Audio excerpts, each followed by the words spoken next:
Good evening. At one point, there were as many as 12 native barricades in Quebec, but tonight only one is still standing. It's the one that triggered the whole dispute, the one that Quebec police tried to storm 53 days ago, the one in Oka.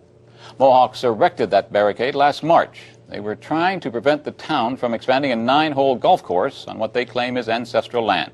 Tonight, the barricade is completely surrounded by the Canadian Army. The soldiers have dug themselves in after a day of high tension and drama. It all began at about 1 o'clock Eastern Time this afternoon. Army units moved in here at a location the Mohawks refer to as the North Pole. Soldiers also took this barricade on the western edge of the community. Then they pressed on toward the final blockade. It all seemed pretty easy, that is, until they reached the center of the Indian land and things came to a dramatic climax. The CBC's Neil MacDonald was there. Instead of moving on the Oka barricades by road, the Army chose the terrain it likes best, the forest, moving in from behind, coming in the back way. When they rolled, it was swift. The warriors met them on a dirt road deep inside the Indian territory. We're gonna start swinging our Tell these fuckers where to go. Come on! Come on! Fuck! Come on! The infantry major in charge made it clear he was heading for the barricades at any cost and that bullets would be met with bullets. As soon as I'm able to move forward, I move forward. Are you moving right through to the barricades? There's a barricade down there? Yes, sir.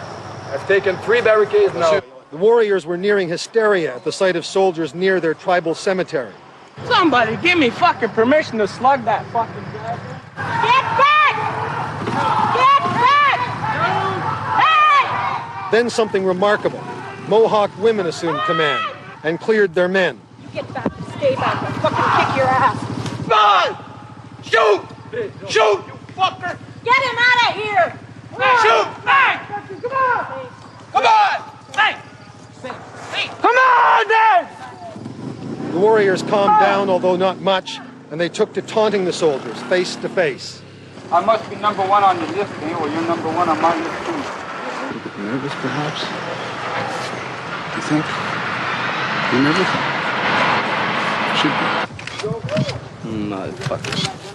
But the Mohawk threats and rifles had little effect on the soldiers. They continued to advance relentlessly throughout the day, and by evening they were here in the very center of the Ganasatagi encampment. They were at the edge of the sacred Mohawk cemetery and near the very spot where the Quebec police officer was killed weeks ago. They were also within about a 1-minute march from the main Indian barricade. Restez calme, bougez pas, pointez pas d'armes.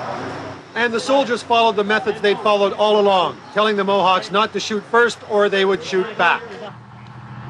By nightfall, it was an almost ghostly scene. Soldiers behind barbed wire and searchlights digging in for the night, with the promise that they won't move at least until morning. Neil MacDonald, CBC News.